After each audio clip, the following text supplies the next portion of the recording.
지난 영상에서는 maybe 펑터를 구현해 봤습니다. 타입 생성자를 정의하고 fmap 함수를 작성했죠. 겉보기에는 잘 동작하는 것 같았어요.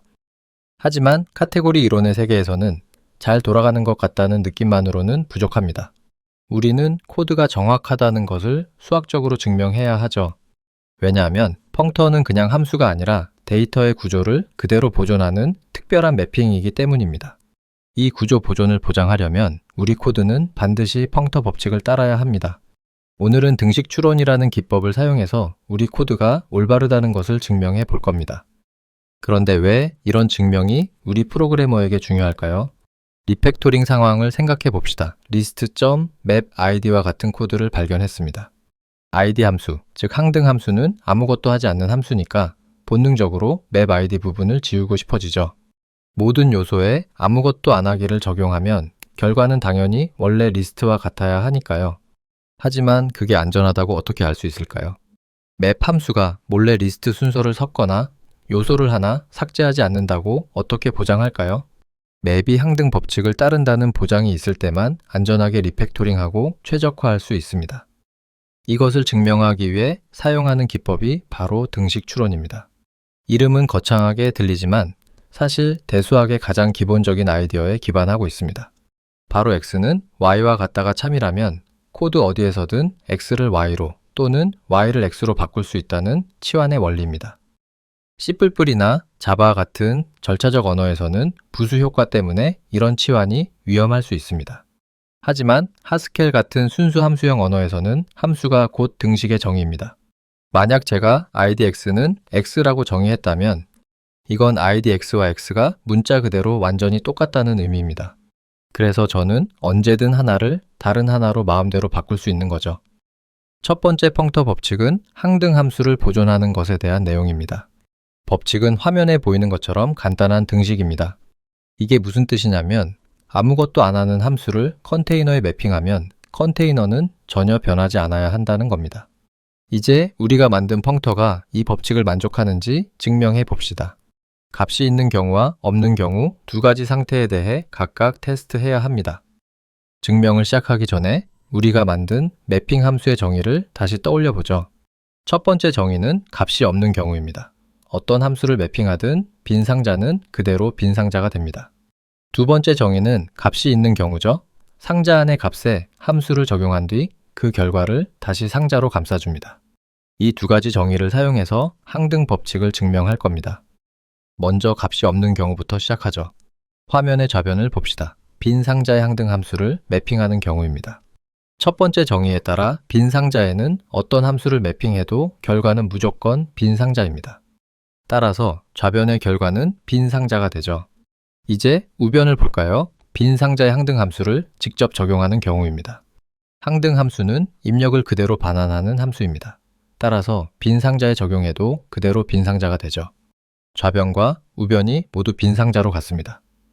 따라서 값이 없는 경우는 법칙을 만족합니다. 다음은 값이 있는 경우입니다. 화면의 좌변을 봅시다. 값이 든 상자의 항등 함수를 매핑합니다.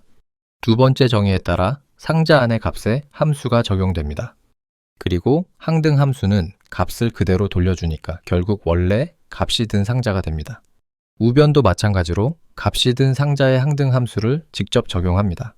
항등 함수는 그대로 돌려주니까 결과는 역시 원래 값이 든 상자가 되죠. 좌변과 우변 모두 같은 결과가 나왔습니다. 우리는 방금 첫 번째 펑터 법칙이 성립한다는 것을 수학적으로 증명했습니다.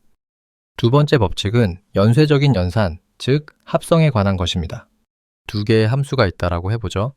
두 함수를 먼저 합성한 다음에 그 결과 함수를 매핑할 수 있습니다. 아니면 첫 번째 함수를 먼저 매핑하고 그 다음에 두 번째 함수를 매핑할 수도 있죠. 펑터 법칙에 따르면 이 두 가지 방식의 결과는 반드시 동일해야 합니다. 화면에 보이는 것처럼 두 방식의 결과가 항상 같아야 한다는 것이 바로 두 번째 법칙입니다.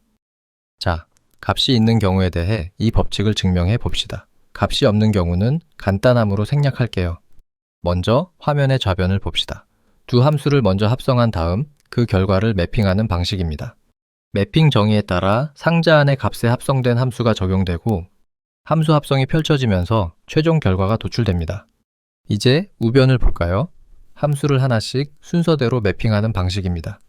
합성 연산자는 오른쪽부터 실행되므로 먼저 첫 번째 함수가 매핑됩니다. 그 결과에 다시 두 번째 함수가 매핑되죠. 안쪽 매핑이 먼저 적용되어 중간 결과가 나오고 바깥쪽 매핑을 적용하면 최종 결과가 도출됩니다. 보시다시피 양쪽 모두 같은 결과로 귀결되었습니다. 두 번째 법칙도 성립합니다. 앞서 이런 등식 추론이 C++ 같은 언어에서는 항상 통하지 않는다고 언급했는데요. 왜 그럴까요? 바로 부수 효과 때문입니다. 하스켈에서 fx는 같은 x에 대해 항상 같은 결과를 반환합니다. 이걸 참조 투명성이라고 하죠.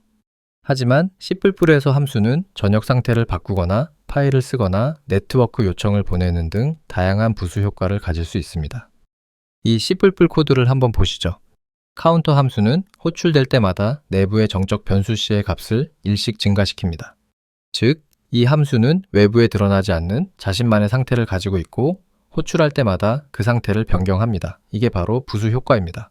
스퀘어 함수는 주어진 숫자를 제곱하는 순수한 함수고요. 이제 등식 추론을 사용해서 함수를 인라이닝 해보죠. y는 스퀘어 카운터라는 코드가 있습니다. 이것을 y는 카운터 곱하기 카운터로 인라인화 해봅시다.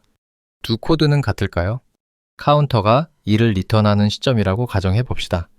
원본 코드에서는 카운터가 한 번 실행되어 1을 반환하고 스퀘어 1은 1이 됩니다. 결과는 1이죠.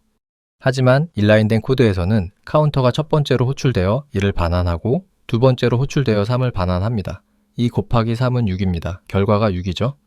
1은 6과 다릅니다. 등식 추론이 완전히 깨져버렸습니다. 이것이 바로 카테고리 이론이 순수함수를 기반으로 하는 함수형 프로그래밍과 잘 어울리는 이유입니다. 이제 오늘 배운 수학적 개념들이 프로그래밍에서 어떤 의미를 갖는지 연결해 봅시다. 수학의 등식 추론은 프로그래밍에서 함수를 인라이닝하거나 추출하는 리팩토링과 같습니다. 항등원 보존 법칙은 아무것도 안 하는 함수를 매핑하는 것이 정말 아무 효과가 없다는 것을 보장합니다. 그래서 안전하게 삭제할 수 있죠. 합성 보존 법칙은 연속된 매핑 2번을 한 번의 매핑으로 합칠 수 있다는 것을 보장합니다. 여러 번의 순회를 한 번으로 줄일 수 있죠. 그리고 이 펑터 법칙 전체는 바로 안전한 리팩토링을 가능하게 하는 개발자와 컴파일러 사이의 계약인 셈입니다. 오늘 내용을 요약해 보겠습니다. 첫째, 우리는 코드가 올바르다고 그냥 가정해서는 안 되며 증명해야 합니다. 둘째, 등식, 추론은 표현식을 동등한 다른 표현식으로 대체하여 논리를 검증하는 강력한 도구입니다. 셋째, 우리는 펑터가 두 가지 법칙을 모두 만족함을 증명했습니다.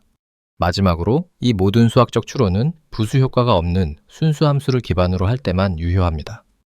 지금까지는 하나의 특정 펑터만 살펴봤습니다. 하지만 하스켈에서는 어떤 펑터에든 동작하는 일반적인 코드를 작성하고 싶습니다. 그렇게 하려면 이 개념을 추상화할 방법이 필요합니다. 다음 영상에서는 타입 클래스를 살펴보고 펑터 인터페이스를 일반적으로 정의하는 방법을 알아보겠습니다.